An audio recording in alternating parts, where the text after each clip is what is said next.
So back in October of 1991, I decided to embark on building a bach that you can see here at the top of Lavericks Bay, which is Banks Peninsula, South Island, New Zealand. See the red dot there? So if we zoom in a bit more, Cameron's Track around the top of Cairns Bay, Lavericks Bay, and the yellow area there, where the red dot is still, that's where I built the bach. The bush is in the yellow area. So Banks Peninsula was burnt over, all the bush was pushed over in the 1800s. My family were partly responsible for milling it. And see the area that's the top left there, blue. So various bits of native bush were chased back into gullies and left. There you can see burnt over stumps of what was native bush, totara, matai, etc., that just stayed there on the land. Back and behind those trees is where I elected to build my bach on family land. Here's a shot of some of those native trees. These are totaras that are up in that block of bush that have been chased up into that gully. They're like 600-700 years old.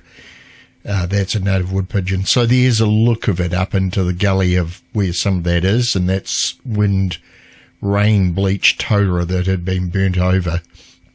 I've developed a fascination with this bush, and that's kind of what drove me over the years of going up there, going back up to want to build a bach there.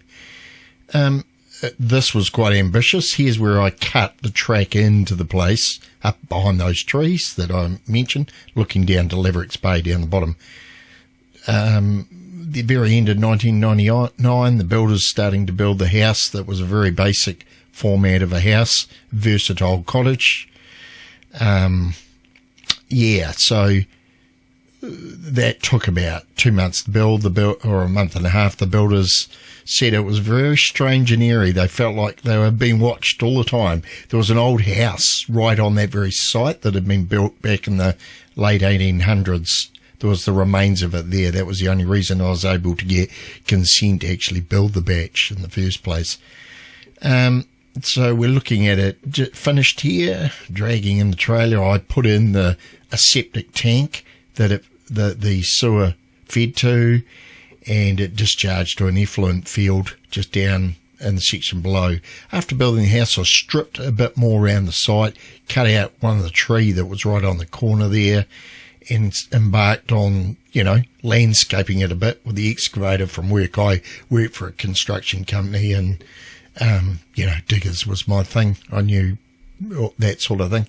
I actually cut out the site with the excavator myself as well. So here's after I sort of landscaped out in front of the house itself, and dug a pond down below it and redirected some of the water source through that pond, and just, changed a few things around on the site to make it a little bit more landscaped. The blue skies that you can see are typical of the area. It's rather awesome. One more thing that drew me to the area. Here you can see what, after I'd moved along a bit and got some landscaping done, gas bottles fitted to the back of the house, as well as some Sky TV I had at the time, my outdoor bath. Great shot, isn't it? Got the lawn established around the front, fitted the tiles and set up the kitchen. So you can see there in the corner there was a gas hob stove, oven, which was pretty cool, really. The oven part of it worked really well as well. There was no electricity to the place. See the fridge here in the corner? So that's a Vesfrost, Sweden, I think it came from, that worked off the gas bottles as well.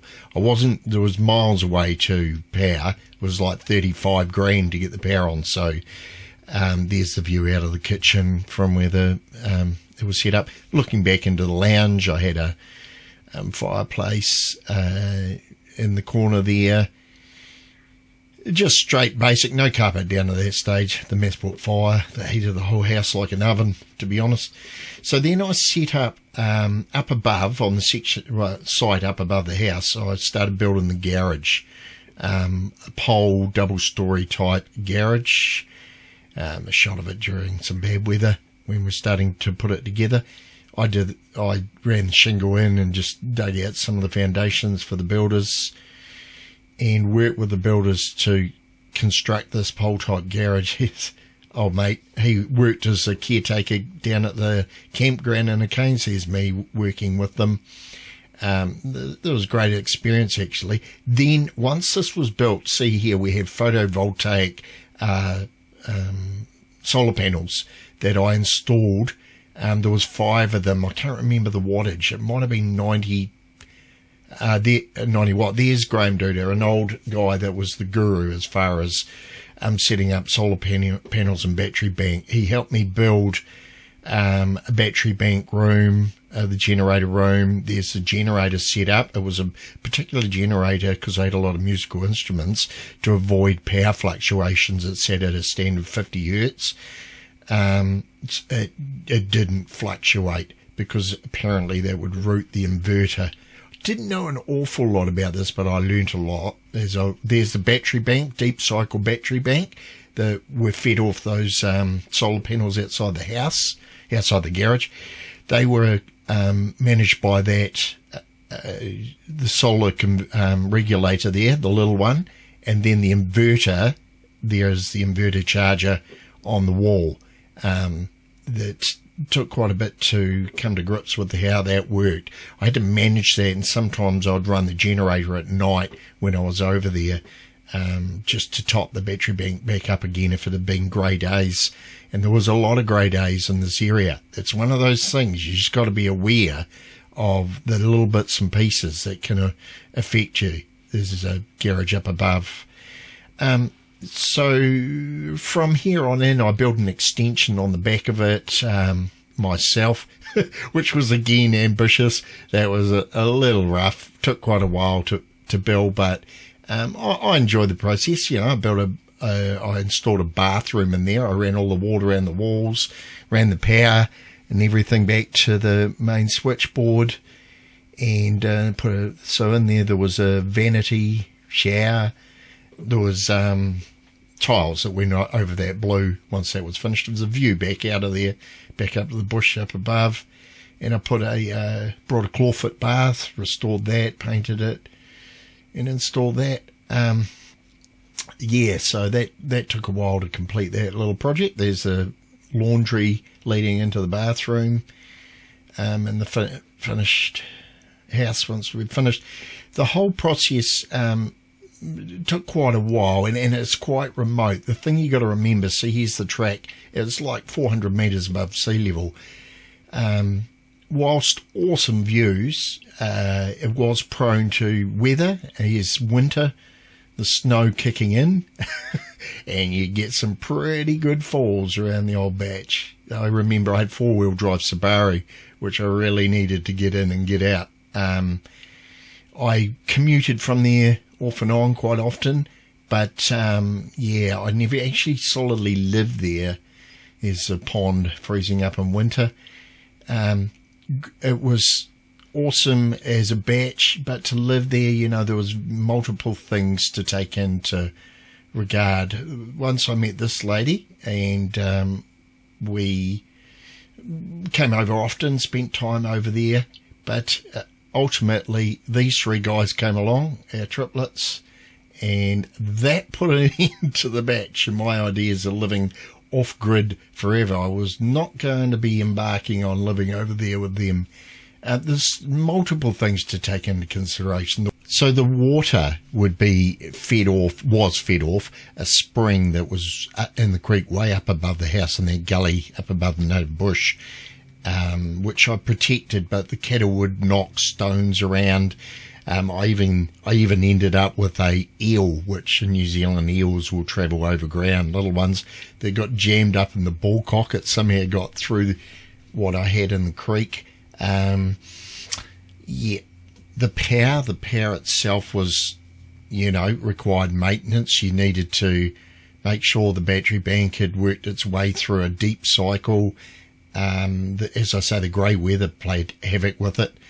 Its location, not always can be a problem to people. You just would, if you're embarking on something like this, you need to have patience, resilience. I would imagine deep pockets. Really, it's not as cheap. I mean, that whole project, the battery bank cost me about 25,000 to set up. Power, as I say, was a lot more. The house was 50 odd grand to build. You've then got the purchase of the land. While it can be done and still possible in New Zealand to find areas, you're going to have to be a pretty resilient person, also an insular person. That would require a partner that's willing to live so remote or isolated. So it's not for the faint-hearted, not for everyone, but I can tell you what, I thoroughly enjoyed my experience through the 10 years that I spent with this property, early 2000 through to when the kids were born, 2009, 10. Yeah, we sort of stopped going. As I say, I really enjoyed it. It's awesome. If someone wants to embark on it, all credit to you. Just be aware there is pitfalls. Same with everything in life. But you're going to need to be a sort of a person who can rough it a little bit sometimes if you're going to truly live off grid.